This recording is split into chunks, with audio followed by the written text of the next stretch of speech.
구독, 좋아요, 알림 설정, 댓글까지 부탁드리겠습니다.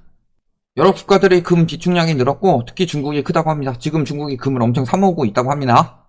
미국의 양털깎기 방어를 하기 위해서 모은다고 하는데 그 스토리와 양털깎기 때 금을 매도하게 되면 그로 인해 금 가격에 영향도 있는지 궁금합니다. 그러면 일단은 미국의 양털깎기에 대해서 이야기를 해야 되는데 이런 질문을 하신 분이 있어요. 환율도 오늘 갑자기 시작하자마자 오르던데 무슨 일인가요? 이 부분을 생각을 해봐야 되는 게 오늘 환율이 어떻게 됐냐? 자, 지금 좀 떨어지긴 했지만 장이 시작됨에 따라서 급등 폭등을 했죠.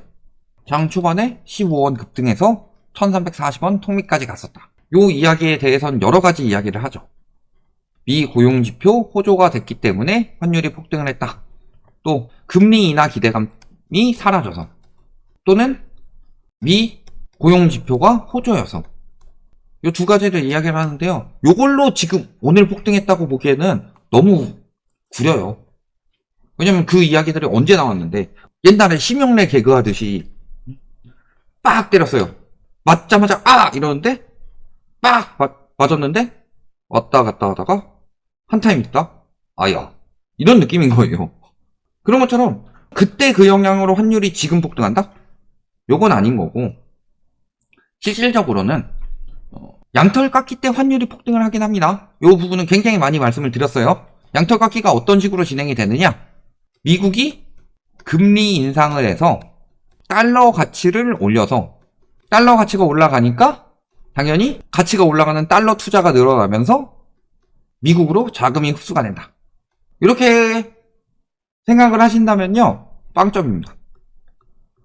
많은 사람들이 저렇게 생각이 들도록 이야기를 하고 있을 뿐이에요.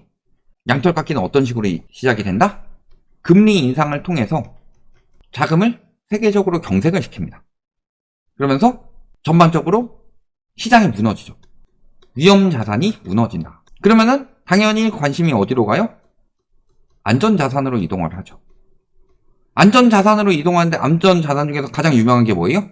금, 달러, 채권. 그러면요. 금, 달러 같은 경우는 일단 먼저 반응을 하는데 채권으로 바로 반응을 하기에는 쉽지가 않습니다. 왜? 금리 인상 때문에. 금리가 인상이 된다는 것 자체가 채권 금리가 올라간다는 소리고 채권 금리가 올라간다는 것 자체가 채권 가격이 떨어진다는 소리이기 때문에 채권으로 자금이 이동을 하지 못해요. 근데 선제적으로 생각하는 곳들은 채권을 미리 사놓죠. 근데 너무 선제적으로 생각해서 채권을 사놓은 곳이 어디였다? SVB. 실리콘밸리 뱅크. 너무 선제적으로 채권을 사놨는데 급격하게 돈을 빼가니까 손실난 상황에서 채권을 팔아치우면서 뱅크런이 난 거죠. 그러니까 채권 시장이 언제 살아나는 거예요? 그때? 결국에는 그 다음에 금리 인하 시기에 금리 인하를 하게 되면은 반대로 채권 금리가 떨어지면서 가격이 올라가죠. 그때 채권으로 이동을 한다. 근데 채권은 여러 채권이 있어요. 한국 채권, 일본 채권, 미국 채권, 각자 그런 채권들이 있고 한국 내에서도 뭐 국채, 국가가 발행한 채권, 은행채, 은행이 발행한 채권, 건설채, 건설업에서 발행한 채권 이런 여러 가지 채권들이 있잖아요. 근데 그 중에서 가장 안전하고 수익률이 좋은 탑 오브 탑 채권은 어디다? 금리를 많이 올렸으면서 가장 안전하다고 느껴지는 실질적으로 기축통화 여러 개가 있다고 하지만 나머지는 엄밀하게 말하면 중기축통화고 세계적인 기축통화는 뭐예요? 달러죠. 그 달러를 발행하는 나라가 어디예요? 미국이죠. 그러니까 채권 오브 채권. 가장 핵심 채권은 미국 채권이다. 그래서 금리 인상을 하고 금리 인하를 하는 시기에 미국 채권으로 자금이 쏠린다. 이게 양털깎기예요. 미국의 기준금리를 보면요. 1994년 1월 1일부터 1998년 12월 31일까지 이때만 확인해 보더라도요. 94년부터 95년까지 금리를 엄청나게 올리다가 그 뒤에 금리를 낮추기 시작합니다. 이때보다 더 심각하게 나온 것이 글로벌 금융위기 때 2004년부터 2006년까지 금리를 급격히 올리다가 2008년부터 금리를 내립니다. 근데 그 시기의 원달러 환율을 보면 우리나라가 이 모양 이 꼴이 나고 있다. 이렇게 양털깎기 당하는 거예요. 그러면 이렇게 양털깎기 당했을 때 이게 나타낸 게 뭐예요? 원 달러 환율이다. 즉 달러 대비로 원화 가치가 급락을 하더라. 그러면 중국에서도 왜 금을 엄청나게 모을까요? 원화 가치만 떨어지겠어요? 위안화 가치는 어떻겠어요?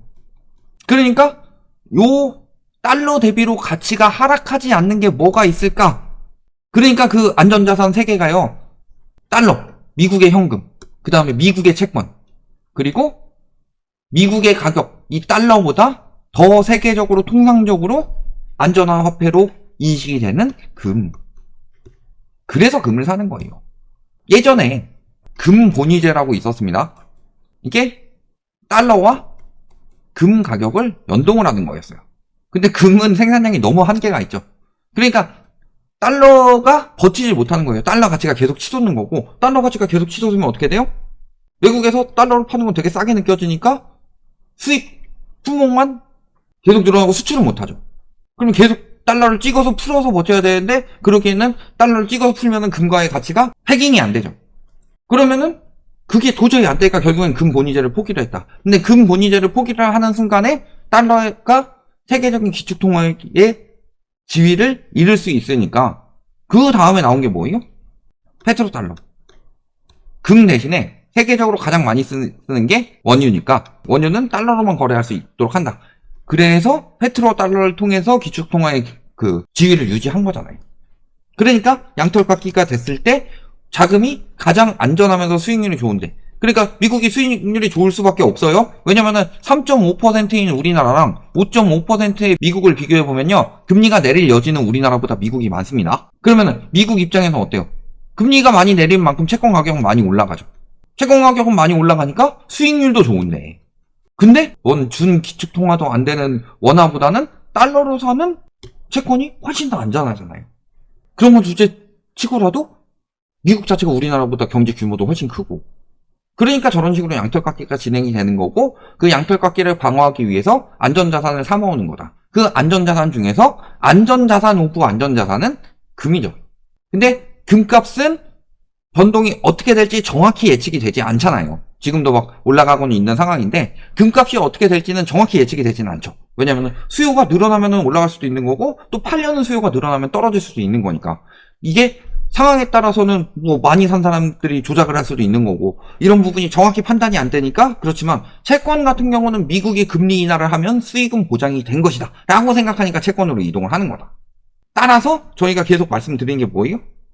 달러 사도 될지 물어보신 분도 있었는데, 여유 자금을 가지고 달러 사도 되느냐? 저희가 말씀드린 게 그거예요. 미국의 양털깎기가 시작되면은 가장 많이 올라갈 것이 미국 채권이랑 달러 가치다. 이 두 가지가 핵심적으로 많이 올라갈 것이기 때문에 양털깎이 되기 전에, 금리 인하 되기 전에 모아주는 게 맞다. 왜냐면 미국의 급격한 금리 인하 때마다 환율이 이렇게 되니까.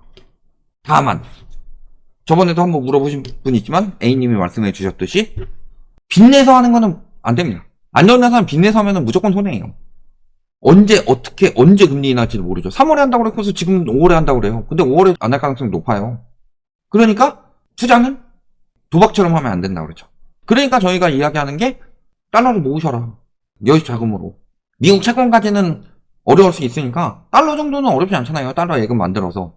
어차피 달러 예금 같은 경우는 미국의 기준금리를 기준으로 하기 때문에 우리나라보다 수익률도 높고, 그 다음에 여유 자금으로 모았기 때문에 지금 당장 원달러 환율이 올랐다 떨어졌다 등락 왔다 갔다 하더라도 충분히 기다릴 수 있는 여력이 되죠. 그러다가 경제 위기나 이런 거 오고 미국에서 금리 인하했을 때 달러 가격이 폭등할 때 미국 채권으로 자금이 싹 빠져나가면서 그때 사셔라. 그런 거고요. 지금 이미 외국인 자본들이 움직이고 있죠. 아까 어떤 분이 외국인 자본들 빠져나간다고 그랬는데 지난달 외환 보유액이 또 빠졌습니다. 작년 말부터 그런 분위기가 나오고 있습니다.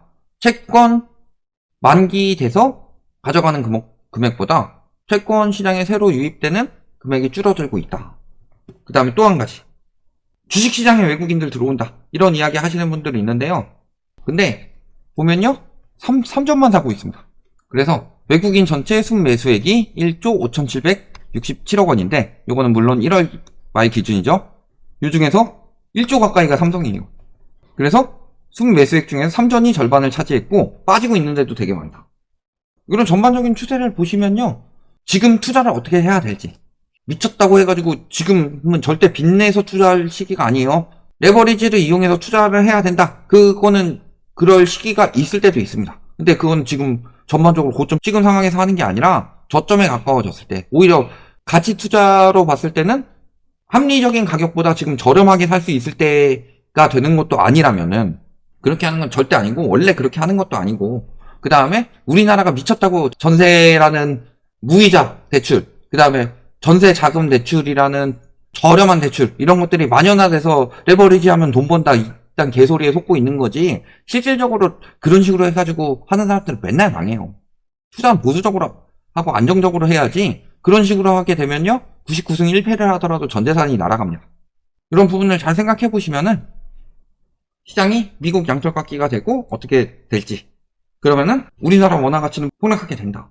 그리고 그 양털깎기를 대비해서 다른 나라는 금 사고 있는데 우리나라는 10년간 사지 않으면서 세계 순위가 떨어지고 있어서 화폐 가치 떨어지는 폭이 더 강력할 수도 있다. 이 부분을 잘 생각해 두시기 바랍니다.